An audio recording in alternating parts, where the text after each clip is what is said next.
আর জীবনে কোনো গুনাহ করব না, আর জীবনে কোনোদিন বেপরদায় চলব না।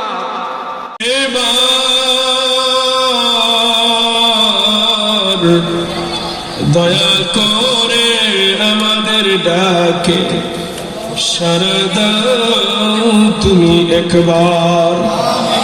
আল্লাহ, পবিত্র জুমার রাত্রিতে হযরত মাওলানা ওয়াসিফুল্লাহ রাহমাতুল্লাহি আলাইহির সব উপলক্ষে দশম বার্ষিক ইসলামী সুন্নি মহাসম্মেলনের শেষ মুহূর্তে আমরা গুনাহগারের দল তুমি মুনিবের দরবারে সহিরের বেশে ভিখারির বেশে দোকানা হাত বাড়াইলাম।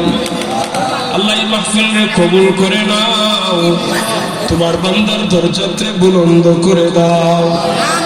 এলাকার সমস্ত মুর্দেগানদের কবরে জান্নাতের বাগান বানিয়ে দাও। এই জামাতে যারা হাত তুলেছে আল্লাহ, আমি জানি না কার মা নাই কার বাবা নাই, মা হারা বাবা হারা সন্তান যারা হাত তুলেছে, মা বাবার কবর গুলারে জান্নাতের টুকরা বানিয়ে দাও। আল্লাহ, আমাদের নিয়ামত মা বাবা যাদের জীবিত আছেন, মা বাবার হায়াত বরকত দাও। ও মালিক আল্লাহ, সাদা দাড়িওয়ালা মুরব্বীরা হাত তুলেছেন, তাদের হায়াত বরকত দাও। যুবক ভাইদেরকে দিনের মুজাহিদ বানিয়ে দাও। ছাত্র ভাই যারা হাত তুলেছে তাদেরকে জেহেন শক্তি খুলে দাও।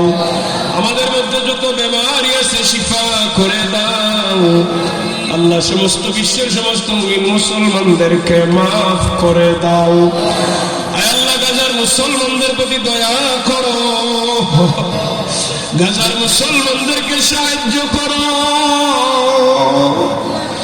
আয় আল্লাহ, কাশ্মীর মুসলমানদেরকে সাহায্য করো, ইউগুর মুসলমানদেরকে সাহায্য করো। সারা পৃথিবীতে যত নিপীড়িত নির্যাতিত লাঞ্ছিত বঞ্চিত মুসলমান ভাইবোন আছে তারা হেফাজত করো। সিরিয়ার দেশকে শান্তির দেশ বানাই দাও। আল্লাহ, আমাদের বাংলাদেশের প্রতি তোমার দয়ার নজর ফরমাও। শত্রুদের হাত থেকে আমাদের দেশকে হেফাজত ফরমাও। আমাদের বাংলাদেশকে সোনার বাংলার দেশ বানাই দাও।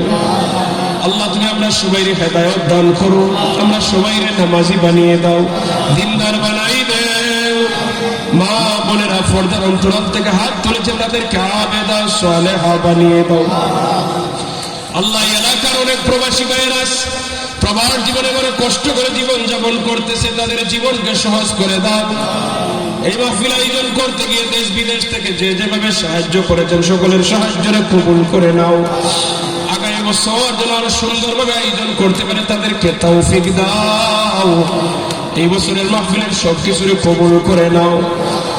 ইয়া আল্লাহ, এত সময় পর্যন্ত তুমি মুনিবের দরবারে যা কিছু বললাম কবুল করে নাও। আল্লাহ, এই জামাতের মধ্যে আমার মতো গুনাহগার আর কেউ নাই। আল্লাহ, একদিন আমরা সবাই মারা যাওয়া লাগবে, কবরে যাওয়ার আগে আগে কবরের সামানা জোগাড় করার তৌফিক দাও। আল্লাহ, আমার ডানে বামে সাদা দাড়িওয়ালা মুরব্বীরা হাত তুলেছে, তাদের হায়াত বরকত দাও। আল্লাহ, নেক আমল বেশি বেশি করার তৌফিক দাও। আল্লাহ, আমার প্রত্যেকটা যুবক ভাইদেরকে দিনদার ইমানদার আল্লাহওয়ালা বানাই দাও। যারা ব্যবসা করতেছেন ব্যবসার মধ্যে বরকত দাও, যারা চাকরি করে চাকরির মধ্যে পদোন্নতি দিয়ে দাও। আমাদের সকলের হালাল রুজি রুজির মধ্যে বরকত দাও। অসহায় মানুষের সহায় হয়ে যাও। মানুষের এমন কিছু বিপদ আছে যা মানুষের কাছে বলা যায় না, তুমি আল্লাহ ছাড়া কেউ সমাধান করতে পারে না। এমন দুঃখীওয়ালা মানুষের দুঃখ করে মিটাই দেও, এবং সমস্যাওয়ালা মানুষের সমস্যাকে সমাধান করে দাও। আল্লাহ, দিনে রাত্রে আমরা সফর করি, আমাদের সফরের সহজ করে দাও। রাস্তাঘাটের সমস্ত আফত বিপদ থেকে হেফাজত ফরমাও। যত দাঁড়িয়ে আল্লাহ বান্দা আছে সবাই রাস্তাঘাটের বিপদ আপদ থেকে হেফাজত করো। আল্লাহ, আল্লাহ দিনের মুখলেস দাঁড়ি বানাও। তোমার দিনের প্রতি আমরা কবুল করে নাও। নবীর সুন্নাহ মোতাবেক জীবন চালাইবার তৌফিক দাও। আখিরি গুজারিশ মাওলা, আমরার পক্ষ থেকে লক্ষ কোটি সালাত আর সালাম আমরা নাম ধরে ধরে মায়ার নবীজির রওজায় আঠারে সোনার মদিনায় তৈবায় পৌঁছিয়ে দাও। এখানে অনেক মানুষ আছে আল্লাহ, যারা তোমার বাড়িতে গেছে, তোমার নবীর বাড়িতে গেছে। আল্লাহ, যারা এখনো যাইতে পারছে না, তার জীবনে একবার হলো যাওয়ার ব্যবস্থা করে দাও। আমরা বারবার তোমার বাড়ি, তোমার নবীর বাড়ির মেহমান বানাও। খানায় কাবার সামনে দাঁড়িয়ে লাব্বাইক আল্লাহুম্মা লাব্বাইক বলে বারবার হাজিরা দেওয়ার তৌফিক দাও।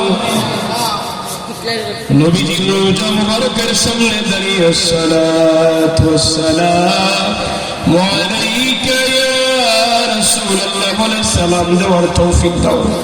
আল্লাহ নবী আল্লাহ আপনার হাবিব রসুল আপনার দরে কবুল ফরমাও। সুবহান রাব্বিকা রাব্বিল ইজ্জাতি আম্মা ইয়াসিফুন ওয়া সালামুন আলাল মুরসালিন ওয়ালহামদুলিল্লাহি রাব্বিল আলামিন। আমিন। লা ইলাহা ইল্লাল্লাহু মুহাম্মাদুর রাসূলুল্লাহ সাল্লাল্লাহু আলাইহি ওয়া সাল্লাম। আসসালামু আলাইকুম ওয়া রাহমাতুল্লাহ।